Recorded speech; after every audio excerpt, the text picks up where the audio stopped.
继续来到婚礼的轮背，这个阳明国小的跑道的草皮出现着4字的大字“珍重再见”，这是要来祝福毕业生的。讲这是学校的训导组长柯家坤用一下晡的时间，一个人伫大日头下用挂草机挂出来的，互毕业的学生真感动。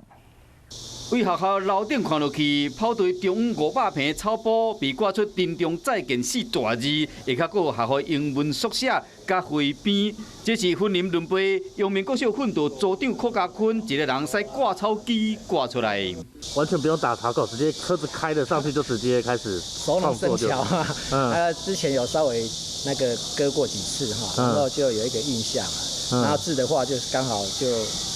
都是比较方形的字。 柯家坤讲，进前挂草的时，就捌试过挂这个图，拄着毕业季，就用一个下晡时间来创作。当伊使挂草机伫日头骹愈来愈起的时，大家当作讲是咧挂草啊尔，想袂到行去楼顶，这学生才发现讲，这个东西很棒，很有特色，以前都没有看过。这样帮我们割这几个字，让我留下